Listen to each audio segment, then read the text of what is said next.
মানুষের সাথে শিয়ালের বন্ধুত্ব শুনতে অবাক লাগলেও এমনটি ঘটেছে এবার।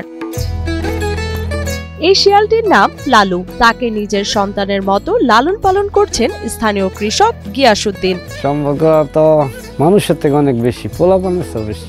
আর আমি নিজেও মনে করেন মানুষের কোনো মায়া ছেড়ে দিছি, পশু পাখির মায়া হই।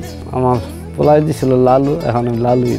গাজীপুরের কাপাসিয়া উপজেলার সূর্যনারায়ণপুর কাউলারটেক গ্রামে ঘটেছে এমন এক অবিশ্বাস্য ঘটনা, যেখানে মানুষ আর বন্যপ্রাণী এখন এক পরিবারের সদস্য।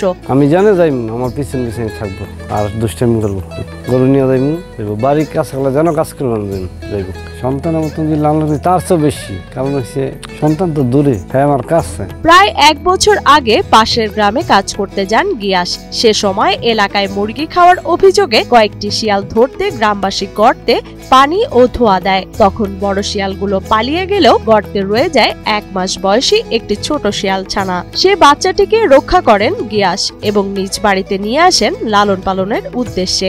আমি শিয়াল পালতাছি 1 বছর। এটা পাইছিল আমার ছোট ভাই বেড়াদর। আমি বাড়ি গেছিলাম, আমার একটা পোলা ছিল আর নিয়ে, পরে বলতেছে ভাই শিয়ালে বাচ্চা ধরছি। পরে ছোট আমার বাচ্চাটা একটু কাছে বাবাটা নিয়ে না, খেলবো, এটা কুকুরের বাচ্চা, এটা লালু। তখন আনলাম ভাই। এরপর থেকে গিয়াসের কাছেই ধীরে ধীরে বড় হয়ে ওঠে লালু। এখন সে পুরোপুরি গৃহপালিত। গিয়াস যা খান লালুও তাই খায়।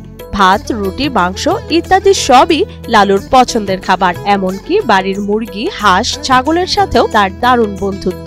আইনা বিস্কিট মজা এগুলা খাওয়াইলাম 3-4 মাস। পরে হঠাৎ করে ভাত খায়, পরে ভাত দিছি, ভাত খায়, গোছ খায়, ভাত খায়, সব খায়, শাক সবজি।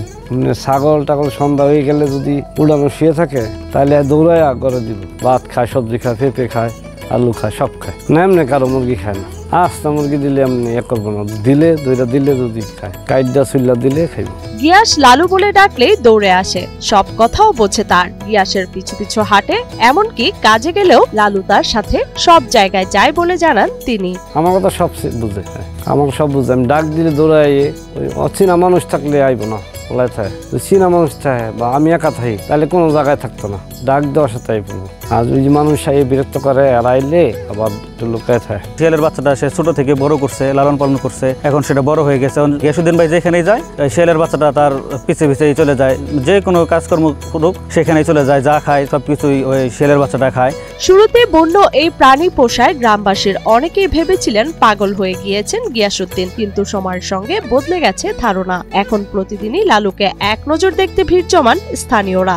বলছে খেয়ে কাম নাই, পাগল কি করে না করে, সংসার নাই, মানুষ নাই, নিজের ওইভাবে বাত নাই। হ্যাঁ শিয়াল বললে মানুষ অনেক কথা বলবো, আপনি কি উত্তর দিবেন? উত্তর দিলেই তো আপনি ভালো থাকবেন না। কাকা গো বাড়িতে আসি, শিয়াল দেখতে ভালো লাগে, শিয়াল ডাক দিলে কাছাকাছি আছে, তাই কাকা গো বাড়ি আসি।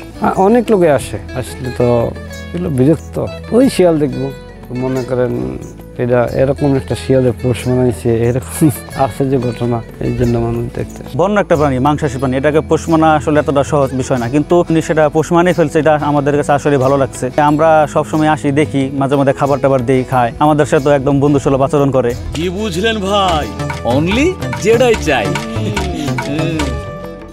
গিয়াসউদ্দিন জানান, যদি কখনো লালু চলে যায় তিনি কষ্ট পাবেন, তাই যতদিন বাঁচবেন ততদিন লালুকে নিজের পাশে রাখতে চান তিনি। পালি থাকে, ভালো লাগে, সারাদিন ঘুরে করে ফেলা আমাদের মতো।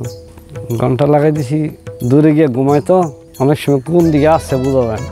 ডাক দিলে দৌড় দেয়, আওয়াজ করে লড়ে, তাইলে বোঝা যায় ওদিকে আসছে, তাইলে শান্তি লাগে যে ভালো আসছে কাছে কাছে। যতদিন বাঁচে থাকি আর হ্যাঁ যতদিন থাকে, কোনো পশু পাখি মারবেন না, আর পশু পাখি ভালোবাসবেন, অবশ্যই পশু পাখি আপনার ভালোবাসবে, কথা শুনবো। এদিকে শিয়াল বন্যপ্রাণী, তাই এতে তার কামড় ও আঁচড়ে ভাইরাস সংক্রমণের ঝুঁকি রয়েছে। ফলে বন বিভাগের মাধ্যমে উন্মুক্ত করার ব্যবস্থা গ্রহণ করা হবে বলে জানান কাপাসিয়া উপজেলা প্রাণী সম্পদ officer doctor AGM Atiqur Rahman. যেমন বন্যপ্রাণী তাকে পোষ মানিয়ে বাসায় পালন করা, এটাও আমি যতদূর মনে করছি যে এটা সম্মত না, আর কি বাস্তবসম্মত না। তার রোগবালাইয়ের যে বিষয়টা, এটাও আমি বললাম যে তার যে রোগবালাই আছে এটাও ছড়াতে পারে, বা কামড়ের মাধ্যমে রেবিস ছড়াতে পারে, লাভার মাধ্যমে রেবিস ছড়াতে পারে। যেহেতু বন্যপ্রাণী ভ্যাকসিন হয়তো ভাবে দেওয়া নেই, এই বিভাগের সাথে কথা বলে যাতে এটা বনে উন্মুক্ত করে দেওয়া হয়, তার যে স্বভাবগত যে তার নেচার রয়েছে, তার মানে সেখানে সে বসবাস করবে, এটাই আমরা মানে মনে করছি আর কি। মানুষের ভালোবাসা আর সহানুভূতির কাছে হার মানতে বাধ্য হয়েছে বন্য প্রাণী। প্রাণের টানে গড়া এই সম্পর্ক যেন মনে করিয়ে দেয় ভালোবাসার সীমাহীন। প্রজাতি নয়, হৃদয়ই তার আসল পরিচয়। জঙ্গলার পশু এমনি এমনি কি সাধ্য পোষ মানে না, যারে যত্ন আদর করবেন সে পোষ মানবই।